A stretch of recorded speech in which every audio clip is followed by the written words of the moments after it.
فاتح مصر حضرت عمرو بن عاص حضرت امیر معاویہ کے وہ مشیر تھے جن کی مدد سے انہوں نے حکومت حاصل کی۔ وہ مکہ کے مشہور مالدار سردار عاص بن وائل کا بیٹا ہونے کے سبب ناز و نعمت میں پلے تھے۔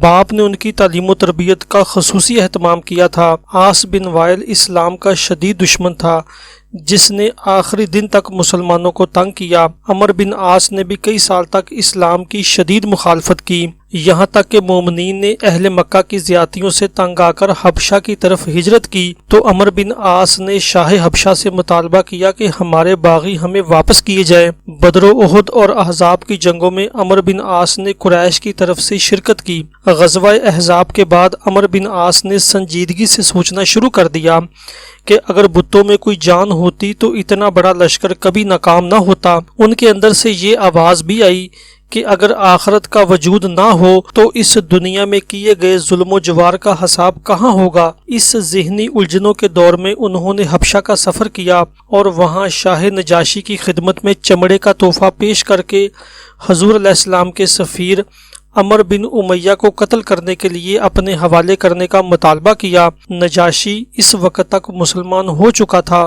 اس نے نہایت غضبناک ہو کر جواب دیا، کیا تم ایک شخص کو مجھ سے قتل کرنے کے لیے مانگتے ہو جو اس ہستی کا قاصد ہے جس کے پاس ناموس اکبر آتا ہے، وہی ناموس اکبر جو حضرت موسیٰ علیہ السلام کے پاس آیا کرتا تھا۔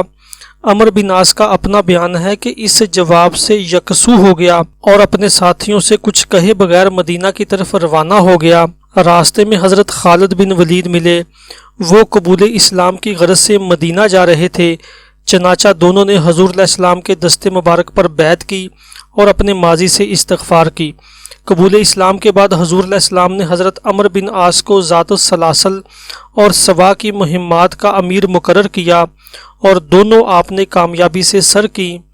مؤخر ذکر مہم سوا بت اور اس کے مندر کو مسمار کرنے کی مہم تھی جو مکہ سے 3 میل کے فاصلے پر رباط کے مقام پر واقع تھا۔ آپ نے بلی اور عذرا قبائل کو بھی دعوت حق پہنچا کر مشرف با اسلام کیا اور عمان کے سرداروں عبید اور جعفر کو جو مجوسی تھے مسلمان کرنے کا شرف بھی آپ کو حاصل ہوا۔ حضور علیہ السلام نے آپ کو امان کا عامل مقرر فرما دیا۔ خلافت صدیقی میں آپ امان ہی کے عامل رہے، یہاں تک کہ انہیں تسخیر فلسطین کی ذمہ داری سونپی گئی۔ اجنائے دین کے مارکہ میں آپ نے 90,000 مجاہدین کی کمان کی۔ اس مارکہ میں آپ کے بھائی ہشام بن عاص شہید ہو گئے جو آپ سے پہلے اسلام قبول کر چکے تھے۔ اجنائے دین کی فتح کے بعد فحل و بسیان کے لوگوں میں بھی آپ نے کامیابی حاصل کی اور یرموک کے فیصلہ کن مارکہ میں آپ نے نمایاں کردار ادا کیا۔ طاعون نے 50,000 مسلمانوں کی جانیں لے لیں جن میں قائد لشکر امین الامت حضرت ابو عبیدہ بن جراح اور معاذ بن جبل بھی شامل تھے۔ ان دونوں کے بعد عمرو بن عاص لشکر کے قائد بنے تو انہوں نے حسن تدبیر سے مسلمانوں کی جانیں بچائیں۔ انہوں نے مسلمانوں کو وبا والے علاقے سے فوراً ہٹا لیا اور پہاڑوں پر منتشر کر دیا۔ اس طرح وبا کے جراثیم ایک سے دوسرے تک نہیں پہنچ سکتے تھے۔ اس طرح جلد ہی مسلمان اس وبا سے محفوظ ہو گئے۔ عمرو بن عاص کو جس کارنامہ کی بدولت امتیاز حاصل ہوا وہ فتح مصر ہے۔ آپ نے صرف 4,000 جان بازوؤں کے ساتھ مصر کی سرحد عبور کی، بابلیون عریش پر قبضہ کر کے عین الشمس پہنچے اور طویل محاصرے سے قصر کو فتح کیا۔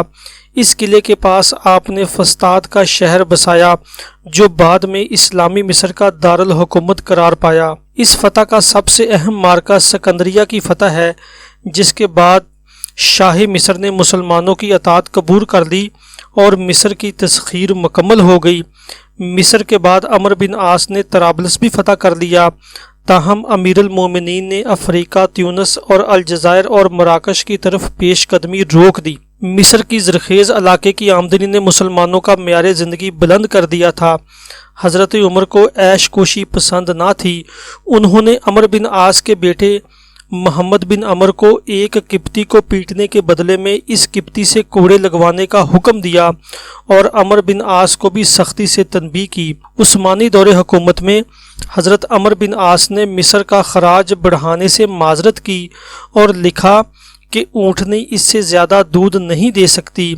حضرت عثمان نے آپ کو معزول کر دیا، لیکن آپ بدستور حضرت عثمان کے بہی خواہ رہے اور دور رفتن میں آپ کو مشورے دیتے رہے۔ حضرت امیر معاویہ نے قصاص عثمان کی دعوت دی تو عمرو بن عاص سے امداد کی درخواست کی، چنانچہ آپ نے مصر کی حکومت کی شرط منوا کر ان کا ساتھ دیا۔ جنگ صفین میں قرآن پاک کے اوراق کو نیزوں پر اٹھانے اور حکم مقرر کرنے کی تجویز حضرت عمرو بن عاص نے ہی پیش کی تھی۔ تحکیم کے معاہدہ کے بعد عمرو بن عاص نے امیر معاویہ کے مقرر کردہ ثالث کی حیثیت سے امیر معاویہ کی خلافت کا اعلان کر دیا۔ اس کے بعد آپ نے محمد بن ابی بکر کو شکست دے کر مصر پر قبضہ کر لیا اور آخر وقت تک مصر پر حکومت کی۔ خارجیوں نے حضرت علی کے ساتھ ان کو بھی شہید کرنے کی کوشش کی، لیکن وہ صرف زخمی ہوئے اور بچ گئے۔ عمرو بن عاص بہت بہادر باصلاحیت انسان تھے، بہترین سالار، بہت اچھے منتظم سلطنت اور اعلیٰ درجے کے سیاسی مدبر تھے۔ امیر معاویہ کے وفادار تھے اور ان کے بہترین مشیر، جن کی بدولت امیر معاویہ کی حکومت قائم ہوئی۔